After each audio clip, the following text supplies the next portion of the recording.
Good afternoon. Hope we're all well. Chef Sam here in the backyard, and I just want to wish everyone a happy Easter. It's a bit weird what we're going through at the moment with COVID-19 and just family in isolation. Usually what we'd do is we'd have a big Easter celebration at my in-laws, and then on the Sunday my parents would come around here, or we'd go to my sister's house and we'd have a big Easter egg hunt for the kids, and then a barbie, and just share each other's company. So let's cut to the chase, Olivia. You know what we're going to do today? We're going to do a mixture of two things. We're going to get some rump steaks on later, but I've also got a beautiful leg of lamb. Now the wonderful thing I like about a butterflied leg of lamb is that it's easy to procure. It's a real sharing dish. You know, we like to say at Meat and Livestock Australia, share the lamb, you know, and it really takes minimal fuss to have a great result with your family. So what I've done here is, we're lucky to have a beautiful herb garden, so I've just got some fresh rosemary. I gave it a wash, of course, first, and then I've just put it in a bit of olive oil and just let it marinate for a while.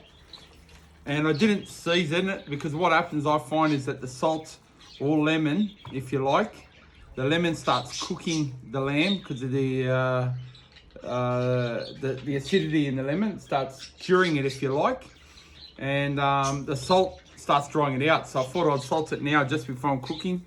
So I've got some of Alex's beautiful Olison sea salt flakes. She's champion. She gave us a little gift pack at Beef Australia 3 years ago. And I've still got some here. So just turn that around. And I like to be very generous with the salt, because salt and lamb, I reckon, are best friends, Olivia.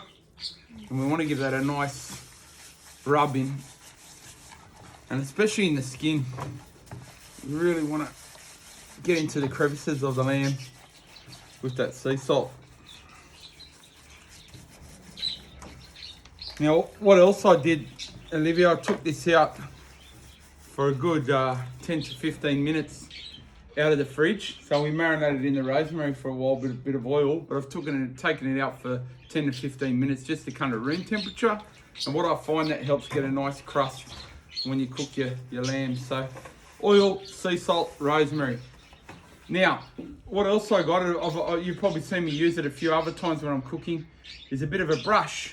So I've got some rosemary and thyme, just netted around with a rubber band, and then I've just dab it in olive oil. And what I find is when you're basting it, you get beautiful flavours over the grill. And it's a nice bit of theatre when you got your friends over too, just to do something different. So Olivia, you want to grab that salt, and I'll grab my brush and come over with me. So everyone knows I love this little bad boy. This is my my cousin and his best mate Trent started up a company in Yeppoon up at North Queensland, and you know, we had to get one of these barbecues. You know, it's fantastic. It's a Parilla, and I helped him design it. You know, we've all seen Parillas before, but you know, we talked very closely about this, and I first used it at Beef 2018. It's just become a real institution of family cooking. So we've got some wood under here. What I'm using, Olivia, is I've got some beautiful gum wood from the gum tree that we had last year.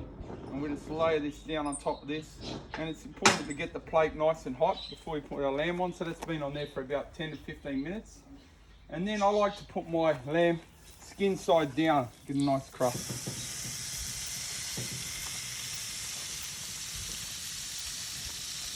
So we're going directly over the fire, and the beautiful thing about this Parilla is that if the heat gets too hot, we can reduce the heat by just turning up the wheel, or turning it down again. So I'll start it off nice and low over the coals of the wood, just to get that nice char. And then after that, we'll raise it so we can get heat, but not too intense, so we can just slowly barbecue that beautiful lamb. So just having a look now. And what we'll do is we'll grab our little brush, our thyme brush. Just make sure we give it a nice base. A little bit of fire come up.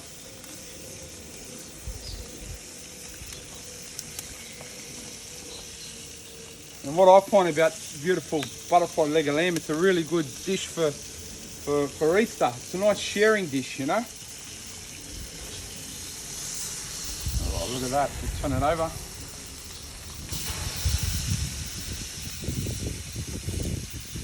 Get a nice sear on the other side.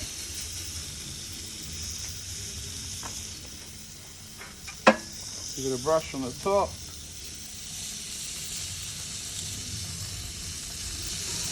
And what this is like, if you like, it's a giant steak. Thickness is about 3 to 4 centimetres, and you'll probably want to cook it for the same time.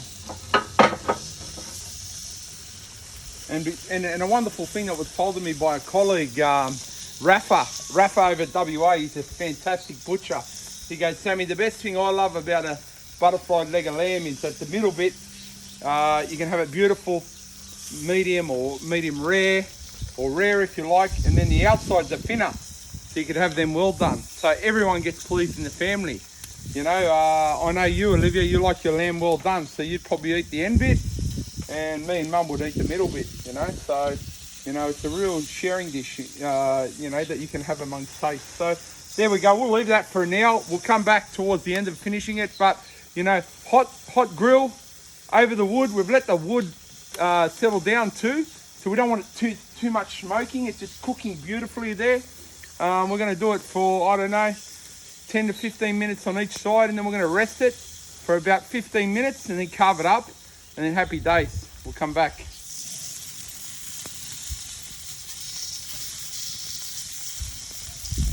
All right, we've got the potatoes on, and we're just going to continue to baste this lamb.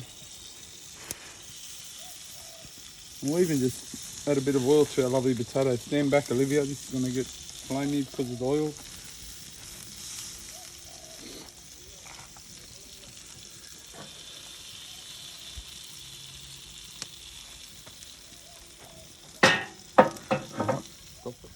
All right, that doesn't take long at all.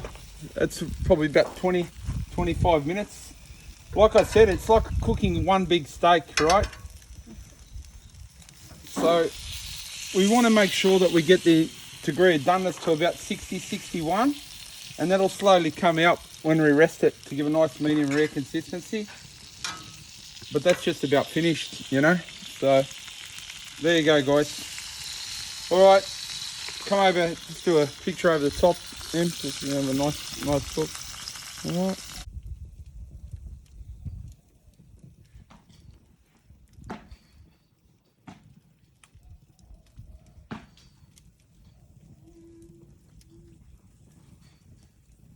All right, this is only taking about 20 to 30 minutes, so straight over here.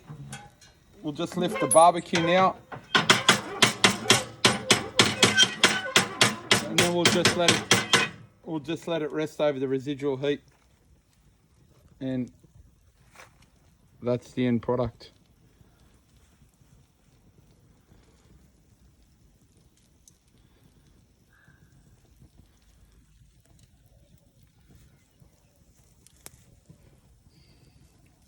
All right, here we are. So we've got this lamb off, and like I said, the out bits are nice. Oh, look at that, Em. Look at that, just perfect. That's cool. So straight down here. This is the end result. A bit of patience and just cooking.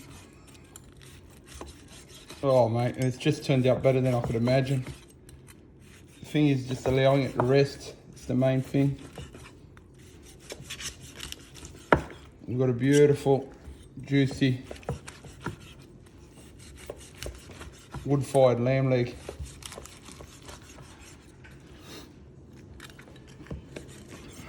Look at that. Look at that meat, Em.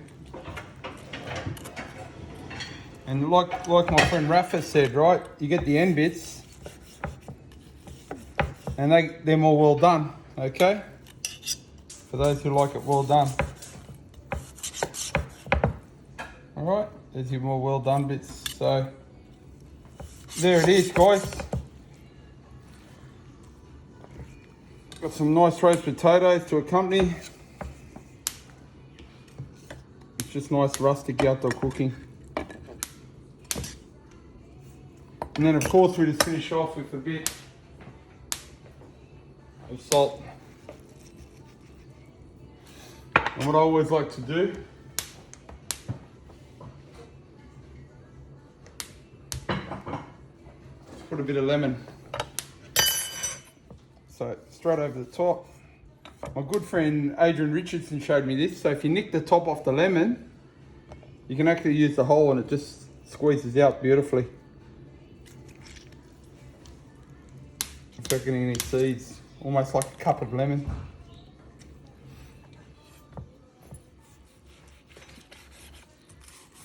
And there you go. Nothing more to it, guys. Beautiful Australian lamb. Respecting the produce. Bit of rosemary. Share the lamb.